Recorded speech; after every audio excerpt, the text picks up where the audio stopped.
All right, buckle up, everybody, because today we are diving headfirst into some seriously deep waters with Friedrich Nietzsche. We're talking beyond good and evil. You really threw us a curveball with this one. Yeah, Beyond Good and Evil is notoriously dense, but that's kind of what makes it so fun to, really dig into. It's a challenge, for sure. And our mission, should we choose to accept it, which, let's be honest, we always do, is to break down Nietzsche's most, shall we say, provocative ideas. Mm. We're talking about the kind of stuff that made people really uncomfortable back in the day. Right, like the foundation of morality, religion, even philosophy itself. It's heavy stuff. And he jumps right into it, doesn't he? Like, right out of the gate in the preface, Nietzsche hits us with this line. Supposing that truth is a woman, what then? I mean, whoa, can you imagine reading that in the late 1800s? Let's talk about a mic drop. Most philosophers at that time were consumed with proving God and absolute truth. And here comes Nietzsche, totally flipping the script. It's like he's saying, what have we been asking all the wrong questions? Yeah, it's like he's pulling back the curtain on everything we thought we knew about good and evil and saying, hey, maybe these are just constructs. Maybe whoever gets to define those terms ends up with a lot more power than we realize. And that leads us right into one of his most famous and controversial ideas, master and slave morality. He really digs into this in sections 199 and 201. Okay, so let's unpack this whole master versus slave morality thing. It sounds kind of intense. It is. So Nietzsche argues that our ideas of good and bad, they aren't these objective truths handed down from on high. They're interpretations. They're shaped by whoever's in control. So it's like history is written by the victors, but for morality. Exactly. The masters, as he calls them, are the ones who create their own values. Right. They look at strength, at will, at power, and they say, this is good. Anything that threatens that power, that's bad. And the slaves, where do they fit into all of this? The slaves, in Nietzsche's view, are those who've been subjugated. They've been forced to adopt the master's values. So they often develop a morality centered on compassion, humility, resentment towards those in power. And look, it's not that those qualities are inherently bad, but Nietzsche argues they stem from a place of oppression, not strength. It's like that whole blessed are the meek idea. Is he saying that's just a coping mechanism for the powerless? In a way, yeah. He's challenging us to ask, are these values really ours? Or are we just reflecting the power dynamics we were born into? And to really hammer home this point, Nietzsche calls out another philosopher, Schopenhauer. He was all about compassion, minimizing harm, right?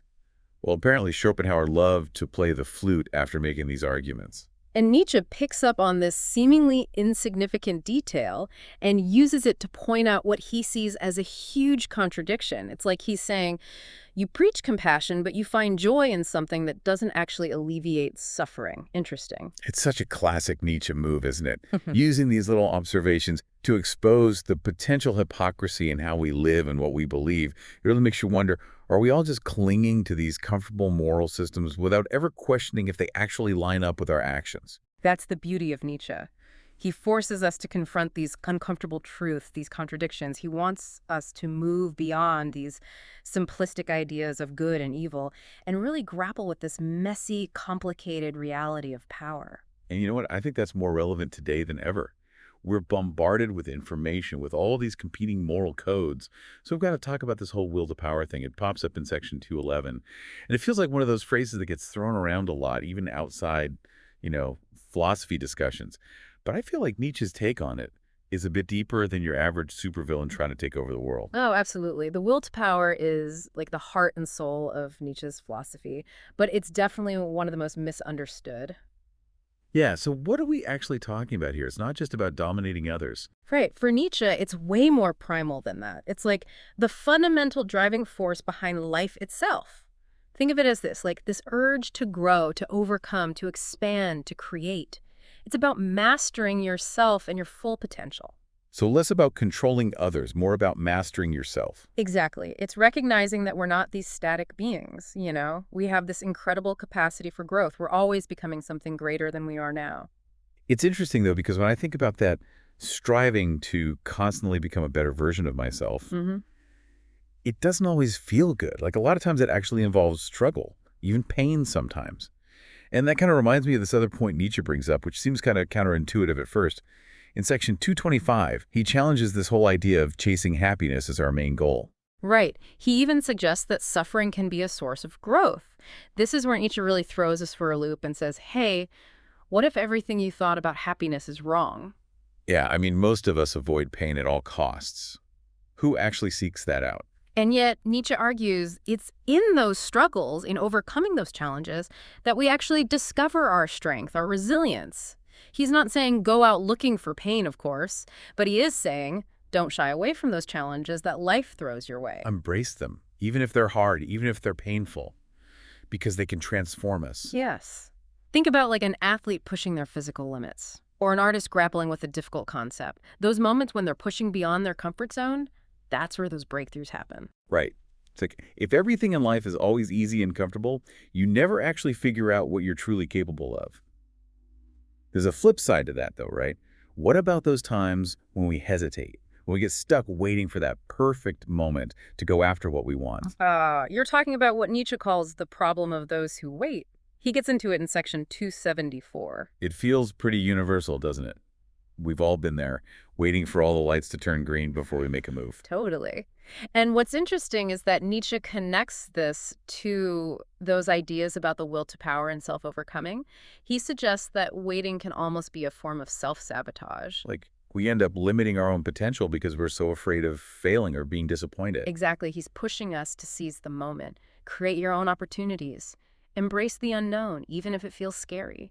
And he does such a good job at making these like big, abstract, philosophical ideas feel really concrete, like applicable to our everyday lives. Yeah. And the language he uses, it's not just some dry intellectual stuff. It feels visceral, like a call to action almost. Right. He wants us to feel how urgent it is to live up to our potential. Time is fleeting.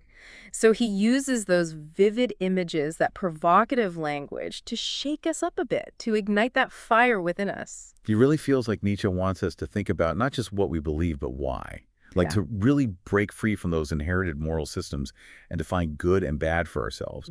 But what does that actually look like? How do we actually live that out? But that's the million-dollar question, right? And honestly, I think Nietzsche would say there's no easy answer. There's no one-size-fits-all roadmap. It's about embracing that constant questioning, that self-discovery, always becoming. So less about finding the right answers and more about just constantly pushing ourselves to evolve. Yeah, exactly. And he actually leaves us with this really powerful image in section 243. He talks about hearing with pleasure that our sun is moving rapidly towards the constellation Hercules. And then he says, and I hope that the men on this earth will do like the sun, and we foremost, we good Europeans. Okay, wow. That's some pretty intense imagery. So what's the connection? What does the sun have to do with us becoming better humans? Well, when you think about the sun, it's this force of pure energy, right? Constantly moving, constantly burning. It doesn't stop to question its path, doesn't wait for permission. It just is. And I think for Nietzsche, that's something to really aspire to. To have that same kind of like bold, unapologetic forward momentum in our own lives. Yes. To strive for growth and evolution, both individually and as a society, with that same kind of fierce determination that the sun has as it moves towards its destination. And to do it with a sense of purpose, with joy. Not because we have to, but because we actually want to see what we're truly capable of. Exactly. And that's what I think makes Nietzsche so challenging, but also so empowering. He doesn't give us easy answers, doesn't offer any comforting platitudes. He challenges us to really dig deep, to confront our limitations, and to ultimately become the authors of our own lives. He doesn't let us off easy, that's for sure. It's definitely not a philosophy for the faint of heart. Definitely not passive reading, but that's kind of the beauty of it, right? It's like a call to action disguised as a philosophical treatise. Well, it's been quite a journey, this deep dive into Beyond Good and Evil. I feel like we've only just scratched the surface of what Nietzsche has to offer. There's always more to uncover. That's the thing about great philosophy. It stays with you long after you've finished reading it. It makes you think. Absolutely. And for everyone listening, we hope this deep dive has sparked your curiosity, maybe challenged some of your assumptions, and hopefully even inspired you to embrace a little more of that Nietzschean spirit in your own life. To ask those tough questions.